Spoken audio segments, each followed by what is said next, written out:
Hello বন্ধুরা, আমি চলে আসলাম তোমাদের অর্পিতা তোমাদের জন্য নতুন একটা ভ্লগ ভিডিও নিয়ে। যদিও ইউটিউবে সেমন একটা আমার অনেক দিনই হয়ে গেছে ভিডিও দেওয়া হচ্ছে না।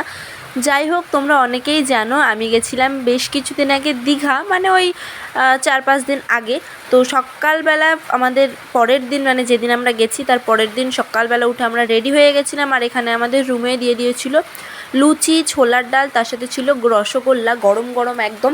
এরপর আমাদের ঘুরতে যাওয়ার পালা, কারণ হাতে মাত্র আর একটা দিনই রয়েছে।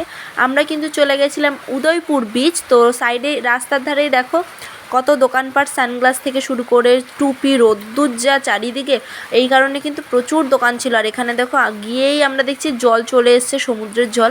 তো তার জন্যই বসবো কোথায় সেটাই ভাবছিলাম। এদিকে সবাই ডাকছিল, সেই অটো থেকে নামতে না নামতেই যে আমাদের এখানে বসো। এই যে এই পাশে আমার পাশে যেই মহিলাটা দাঁড়িয়ে, উনি আমাদেরকে বারবার বলছিলেন যে আসুন আমাদের এখানে এসে বসুন। যাই হোক, এতবার বলাতে তারপরে আমরা গেছিলাম। এই যে এখান থেকে আমরা কাঁকড়া খেয়েছিলাম, আর খেয়েছিলাম ছোট ছোট কী মাছ, এখন আমার ঠিক মনে পড়ছে না, ওগুলো ফ্রাই করে দিয়েছিল।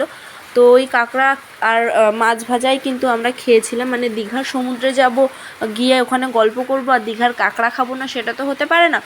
যাই হোক, সেখানে আবার কিছুক্ষণ বসলাম, বাট বেশিক্ষণ বসে থাকতে পারিনি বন্ধুরা, তার কারণ জল চলে এসেছিলো। আর এদিকে টায়ার্ডও হয়ে গেছিলাম, কারণ সেদিন প্রচুর গরমও পড়েছিল আর রোদও দিয়েছিল।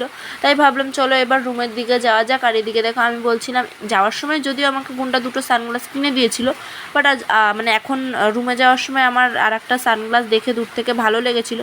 গুন্ডা দেখো এই কারণে আমাকে জোর জবরদস্তি করে নিয়ে যাচ্ছিলো, বলছিল আর দুটো কিনে দিয়েছি, পরে আবার কিনে দেবো। ভাবো তাহলে।